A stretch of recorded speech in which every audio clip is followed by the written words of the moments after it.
So, I'm going to be talking about our journey on building a Bitcoin-centric AI. So let me see if my clicker works. Guys, do I get a clicker? Do I get... Oh, there we go. All right, how do I go back?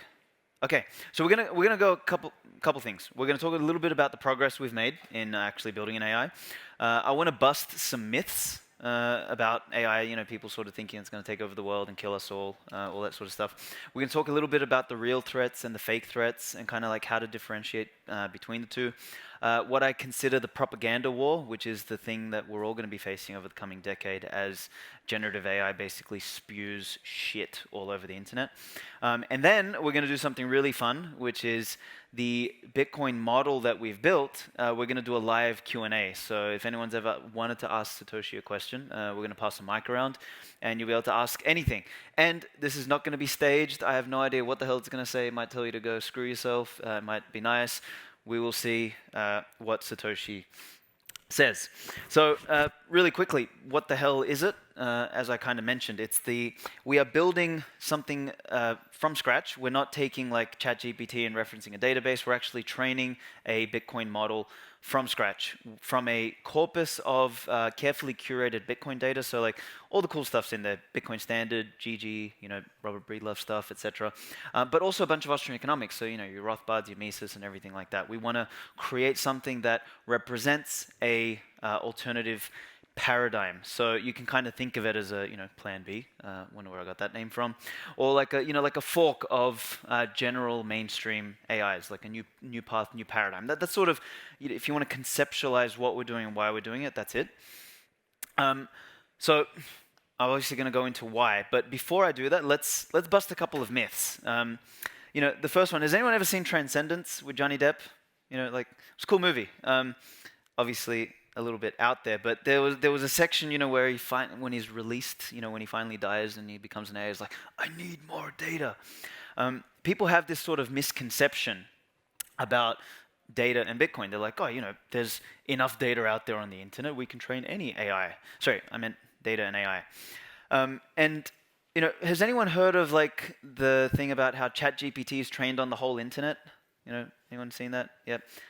Total bullshit. It is like trained on a fraction of a fraction of a fraction of a fraction of a fraction of the internet. So we will zoom into one of these things. It's you know, ChatGPT, the original, was trained on 600 billion. So like, it's not a lot when you consider how large the actual data set of the internet is. So there is a big difference between data and actual data that you can use for training particularly a language model. And this is something we've learned the hard way. I was just explaining to Kevin earlier, is that for us, for example, to train a Bitcoin model, you can't just take all of the books. You can't just take Bitcoin Standard, you know, Layered Money, all these books, and just like give it to the model. It doesn't work like that. What you have to do is you have to take all of the data, you have to transform it, for example, into chunks. Like, let's just assume you want your language model to answer questions. Well, you first need to take the books, turn it into chunks, and then you need to turn all the chunks into questions and answers as examples, and then you feed the questions and answers into the model, not the actual raw data. So models don't actually know anything. It's a real misconception. Another myth that I want to bust is like people thinking like, and this is a funny one from the nerds, you know, for a long time, language was thought of as something that only obviously humans can do, other than parrots maybe. And we sort of had this thinking in the AI space that once AI figured out language, they called it an AI complete problem. Once it figured out language, it would be generally intelligent, and very quickly it would become super intelligent, and then 6 months later we're all dead and slaves to AI. Well, you know, we realized that that was wrong. You know, if anyone's not read Superintelligence, I'll just say don't bother reading it. It's a really fucking bad book. I read it 10 years ago, and I was like, oh my god, this is so interesting. I read it again like 6 months ago, and I was like, this is the dumbest shit I've ever seen. So there is like, you know, there's this idea that, you know, AI almost has like sentience or cognition or something like that, like it can understand something, and you know, it's fundamentally false. Like really what these modern AI, these language models are, is that they're probability machines. Like it should really, like we should be changing from AI to PM. Like that's really the reality of the fact here. Like what language models do is not very different to how Uber matches you with a driver, right? Like it's all probabilities, it's all large numbers. Really what we've actually learnt from developing language models is that language is largely patterns. That's really what we figured out. Not that we've built a sentient AI, something that can think or something that has agency. It's very different. So I guess the question then is like, I make this point, does that mean that AI is not useful or powerful? And no, that's not the case. Like AI is potentially very powerful. It is quite useful. The question is what? And I'm always reminded of sort of the hammer analogy, right? Like, just because a hammer, like, this is not Thor's hammer, but like, just because it doesn't spark electricity out of its thing, doesn't mean it's not powerful. Like a hammer, you can still beat someone over the head with it, or you can still use it to build a house. Like there is use in all tools. AI just happens to be a very powerful hammer if it's, used in the thing. So as I said at the outset, we're going to separate some real risks from some fake risks, and I've kind of alluded to this already. So, the real risks, we'll go into them in a minute, but I'll start with like a fake risk. Fake risk number one, right? Artificial general intelligence. Like this one always makes me laugh. General intelligence is such a hard concept to understand because it gets like conflated with consciousness and all these other sort of things that people like mix into their brains. But when people are really afraid of machines becoming sentient, they're afraid of machines having their own agency and thinking for themselves and deciding for themselves and doing all that sort of stuff. And there is a big separation between agency and mechanics. I believe machines, AI, and all this sort of stuff sit in the realm of mechanics, not in the realm of agency. They're two different things. But the challenge here is like we don't even know how to define intelligence yet. Like, we're sitting here arguing about computational intelligence, which is like one sliver of like cognitive intelligence, which is one sliver of like broader intelligence that, human beings are capable of. Like, we've got like emotional intelligence, hormonal intelligence, muscular intelligence, digestive, like we've got all these weird intelligences. Like, women have like the, eighth sense where they know what their husband did like 6 years ago and they remember, and like all this sort of stuff. Like, there's intelligences that we can't even count. And here we are thinking like the circuits or the machines are going to create general intelligence just because we've got language. So it's a totally fake risk. When you hear people saying that we must regulate X because of some existential risk like AGI is going to take over, know that it's a scam. Like the real risk, and this is going to tie back to the original point of why I'm building Spirit of Satoshi with our team, is inception. And what do I mean by that? Like you've got this allegory of Plato's cave, like, if people don't know what that is, it's kind of this idea that the world that you interpret sort of becomes your reality, right? So if someone's behind you and, putting the little shadow, what you see from the shadow is like reality. That's what you understand as truth. So in comes this sort of language model or the language user interface, which is where I believe the real potential and the real risk is here. Think about what the internet was or how we started using technology, right? The internet was this domain of like all sorts of information, and when we started using technology and stuff, we had you used MS-DOS, then the interface changed to the GUI, then the phone. What we're moving into over the coming decade is, think Google for example. When people want some information on something, what do? They go to Google. I still remember like 5 years ago. On Google, like you would go past maybe the first page, you'd maybe check the second page or something. Now people, it's not that they don't go past the first page, they don't go past the second, thing. Like whatever Google says on like option 1 and 2, that's the truth, that's reality. I wear a mask, I take a vaccine, all that sort of stuff, right? Which I'm not allowed to talk about here. But that's sort of like what reality is. Now, imagine everything that you know. So like what's going to happen over the coming years is that everybody will just, instead of searching for something, they'll just ask, ChatGPT, what is this? And whatever it spits out, that is their truth. So the question sort of becomes this, like our approved language police over here. Like imagine all of the knowledge or everything that you're allowed to know kind of is filtered because of, like what's approved. And, whenever you hear like, we must use responsible language, like run in the opposite direction. Like, all of this sort of stuff that they're talking about in terms of AI regulation and safety is all of this. It's like make it safe up here, decide what people are allowed to know and hear and say, and then feed it into them. So that's the difference between a real risk and a fake risk. So this finally brings me to what the hell we're doing here. And it's, the question of, which way Western man is. We've got alternative money with Bitcoin, right? Why the hell does Bitcoin exist? Well, Bitcoin exists because it is a profound alternative to the current status quo, which is normal money is not functional as money, is more used as a tool of sort of control and, whatever you want to call it, oppression, et cetera, et cetera. And fiat money fundamentally starts to corrupt and decay everything else, from education, from thinking, from culture and everything. So we want alternatives, alternative money. We want to build alternative education. There's a big movement towards homeschooling. We have the Princey family here, are like pioneers of that. We have now what we want to do also is build alternative intelligences, and that's essentially what we're trying to do with Spirit of Satoshi, because the famous, I don't know if Einstein said this. Everyone attributes everything anyone said that was smart is like Einstein said it, but maybe he did say this. And the idea is like, if you want a new world, if you want to think differently, you need to operate from a different paradigm. Like if we're sitting here asking ChatGPT like, hey, is inflation good or bad? And ChatGPT says, yes, inflation is a sign of a healthy economy, and like, what's happening? Like people start to believe that shit. So we need to operate from a new paradigm, which is essentially why we're doing this. Like we need to represent a new model of the world. And this is where, I mentioned at the beginning, like the propaganda war, right? Like this is like the kind of propaganda. You'll be, own nothing, be happy, like, fat is healthy, up is down, down is up, black is white, all this sort of shit, right?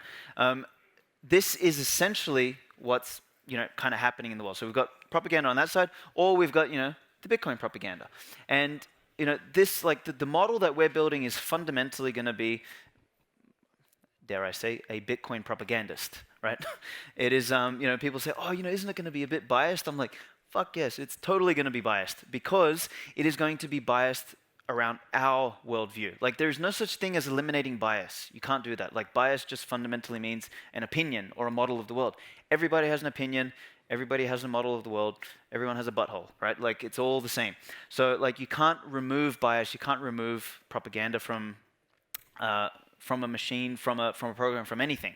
So we just want to have something that is ours. So, to finally answer the question of why we're doing this, to orange pill the next billion people, we're going to need to fight a propaganda war. We're going to need to offer an alternative. And that doesn't mean we're just going to do it through one model, through Spirit of Satoshi. Like we have some fun ways where we're building a whole library of economic data that we're going to open source in the future, and we're going to call it Economics 101.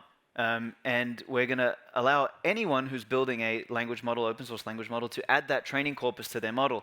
And what we're going to inadvertently do is infect all other language models with some sound economics, some Austrian economic thoughts, some Bitcoin thoughts. So there's like multiple ways we can do this, but someone's got to do it. And I'm the idiot who put my hand up to do it. So, the premise of this model, and we're getting to the end now, we're going to do a bit of a Q&A, but is like we wanted to take all of the collective knowledge that's out there about Bitcoin, on Bitcoin, related to Bitcoin, etc. We wanted to transform it into a format that you can train a model on, and essentially make the model represent a collection of everything that we as Bitcoiners, as a, I don't want to kind of come off like a communist here. It's like, oh, what we think as a group. It's not like some collective thing, but there is an average kind of conceptualization of the world that you can take from all of the content that's been written out there. Like it's a different paradigm, and that's essentially what we want this thing to represent. So anyway, that's the part of the presentation where I'm going to be speaking. Now we're going to have Satoshi answering questions. If anyone is interested, by the way, Spirit_Satoshi on Twitter, or spiritofsatoshi.ai. You can go and check out the model there. But we're going to do the fun part now. Now that I've finished talking, which is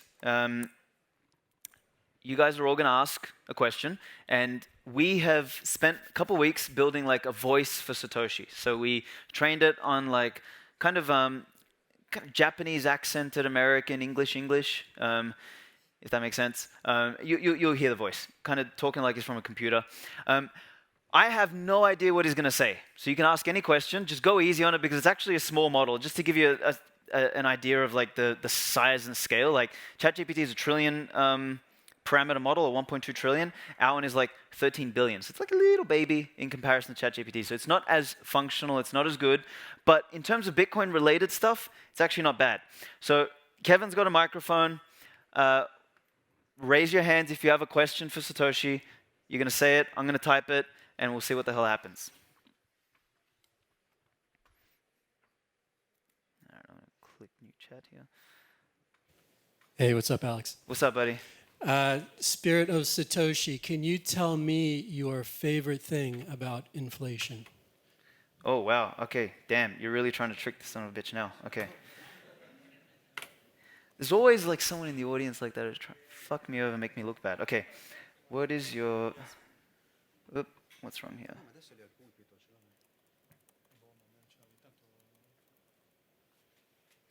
Okay, can we see this?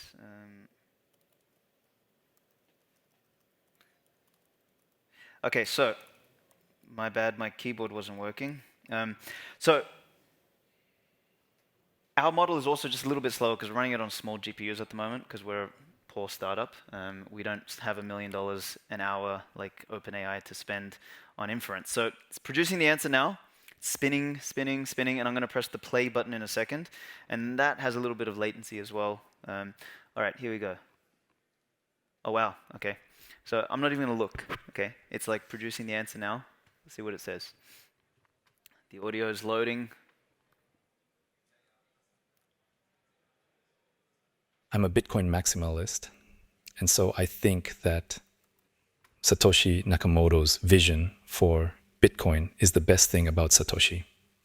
Bitcoin is a revolutionary technology that has the potential to change the way we think about money and finance. Satoshi's creation of Bitcoin and his subsequent involvement in the Bitcoin community has been instrumental in its growth and adoption. Rick? Okay. Well, I don't know what it answered then, but I guess that I would consider a useless answer. Let's try another question. I see Rizzo over there. All right. Rizzo, hit me. Should I move this out of the way? Okay. All right, Rizzo, hit me. This is a precise question. What is the exact date of each of the 3 Bitcoin halvings? Yeah, this... Too much? We're going to break it? You're going to... Well, let's see what it says. I am not going to break the... I'm not going to halt the demo. What is the exact date of the 3 Bitcoin halvings? Okay. So, just for everyone to know, models don't actually... So this is another myth that is worth busting. You know how people talk about like how... AI hallucinates 20% of the time, it's lying, it just pulls shit out of its ass. Well, the reality is AIs or language models hallucinate 100% of the time. Just 80% of the time when they're hallucinating, they're actually accurate because these are, remember what I said earlier, they're probability machines. So they don't actually have any knowledge, they're just making things up. But let's see. Let's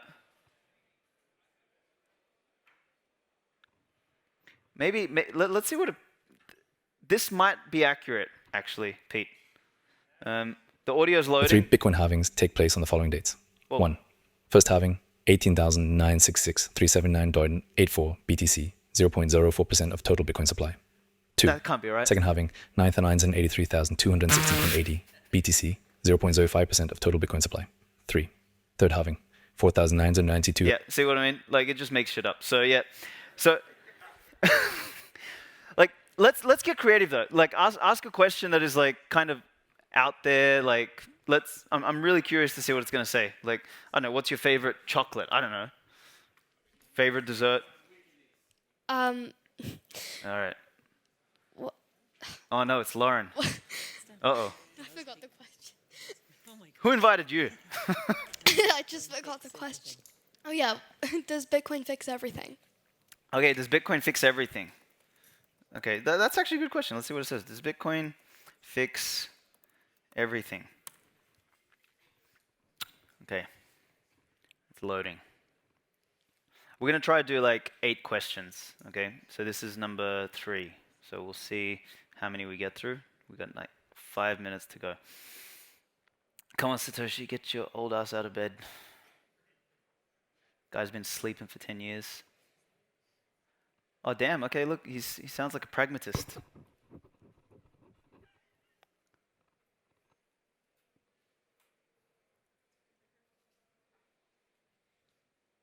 No, Bitcoin is not a panacea. Sorry. And cannot fix everything on its own. It is a tool with specific properties and limitations. While it addresses certain issues, it is not a solution to all challenges. Bitcoin is designed to serve as a decentralized digital currency, providing a store of value and a means of exchange that operates without the need for intermediaries like banks or governments. It aims to offer greater financial sovereignty to individuals and provide an alternative to traditional financial systems. Okay, there you go. So it doesn't fix the whole world. I'm sorry, Lauren. Unfortunately, someone else is going to have to do that. Next question. Okay. Why 21 millions? Another other number. Why what? Why 21 millions bitcoins? Oh, why 21 million Bitcoin? Okay. Why 21 million Bitcoin and not another number? All right, let's see.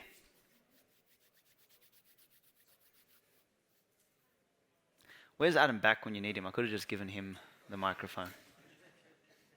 Did I just give up a secret? I hope not.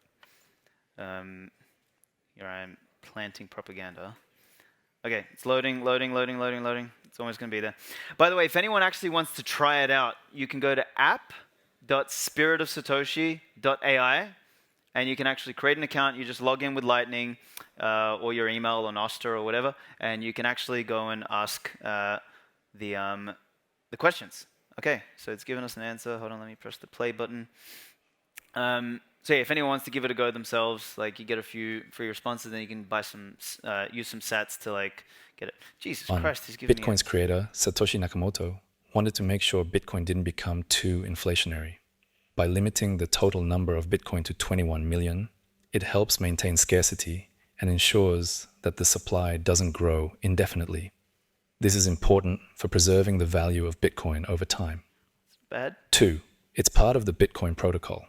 The limit of 21 million Bitcoin is a fundamental part of the Bitcoin protocol, which is why it hasn't been changed. Changing the number of Bitcoin would require a change to the protocol, which would need widespread consensus from the Bitcoin community. 3. It's a nod to gold's fixed supply. Satoshi Nakamoto has said that the 21 million number was influenced by gold's fixed supply, which Totally is made that also up. limited to a certain amount. This Satoshi, is what are you meant to talking make about? Bitcoin more like a digital version of gold. 4. It's intentional to ensure that Bitcoin doesn't become too centralized. By having a fixed supply, it's harder for any single entity or group to control a large number of Bitcoin. This helps.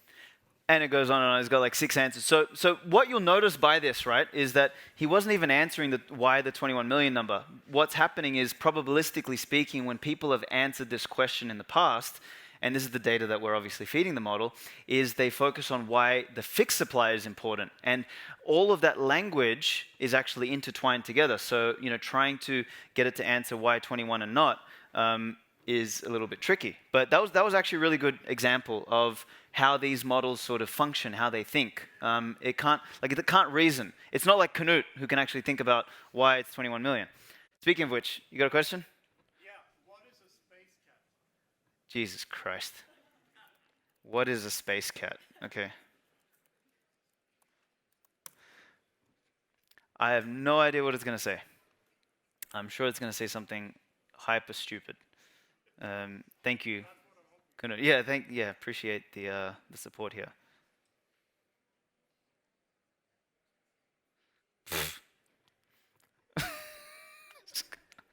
Okay, let's see.